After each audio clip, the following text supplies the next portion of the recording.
Hello दोस्तों, मैं राजीव आप सभी का स्वागत करता हूं। ये एक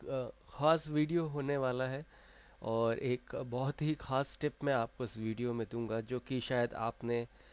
पहले नहीं सुनी होगी, जो कि काफ़ी अनयूजुअल सी टिप है ये। और ये टिप उन लोगों के लिए है जो कि शादी के बंधन में बंधने जा रहे हैं। मैं आपसे सिर्फ एक ही चीज़ पूछूंगा और आपसे बोलूँगा कि उसको आप थोड़ा समझें कि अगर आपकी शादी होने वाली है, शादी एक बहुत ही महत्वपूर्ण फैसला है आपकी ज़िंदगी का। आप पढ़ते हैं तो एक ख़ास कॉलेज में एडमिशन के लिए ट्राई करते हैं, आप नौकरी चाहते हैं तो एक ख़ास कंपनी में एक ख़ास पोजीशन के लिए आप ट्राई करते हैं। उसी तरीके से शादी ज़िंदगी का सबसे महत्वपूर्ण सिलेक्शन क्राइटेरिया है। तो आप जब भी किसी के साथ अपनी ज़िंदगी शेयर करने वाले हों, आप उस व्यक्ति को बहुत सोच समझ के अपनी ज़िंदगी में दाखिल होने दें, क्योंकि ये एक ज़िंदगी का बहुत महत्वपूर्ण फ़ैसला होगा। दूसरी बात यह है कि अगर आप एक फैमिली में अपनी ज़िंदगी शुरू कर रहे हैं जिसमें एक कपल ऑलरेडी आपके साथ रहने वाला है, कपल कोई भी हो सकता है, या तो वो आपके बड़े भाई बन सकते हैं या आपके माँ बाप जिनकी शादी आपसे बहुत पहले हो चुकी है, या आपके भैया भाभी जिनकी शादी आपसे 4-5 साल या 10 साल पहले हुई है। मैं आपको जो टिप दूंगा वो ये है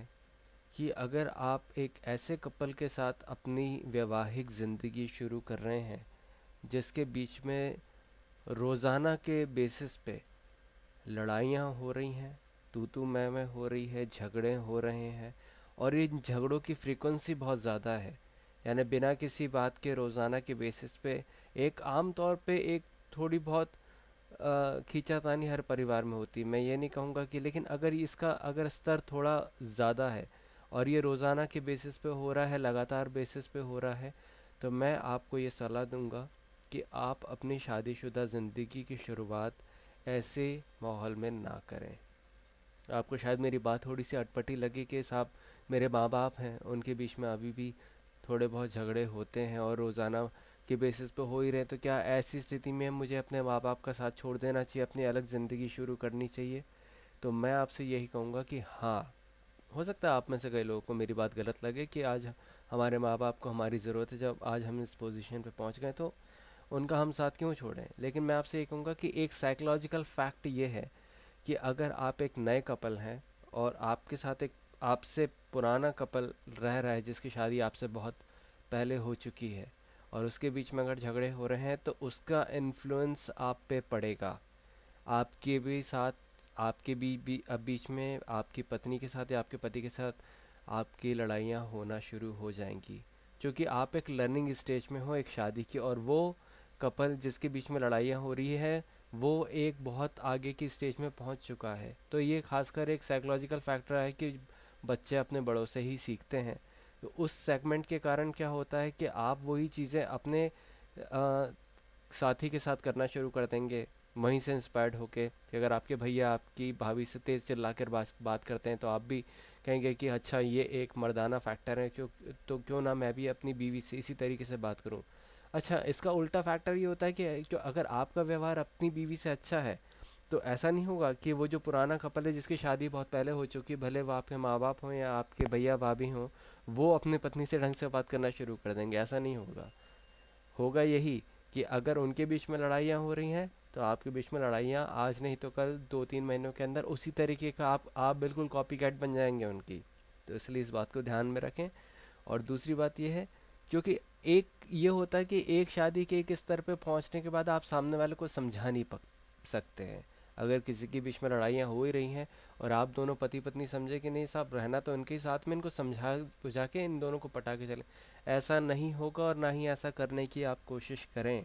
क्योंकि उनकी खींचातानी में आपके अपने रिलेशनशिप ख़राब हो जाएंगे और आपकी ज़िंदगी में वही खटर पटर शुरू हो जाएगी जो उनकी ज़िंदगी में अभी चल रही है। इसलिए ऐसा आप कुछ भी नहीं करें और इस तरीके के एक्सपेरिमेंट से आप बिल्कुल दूर रहें।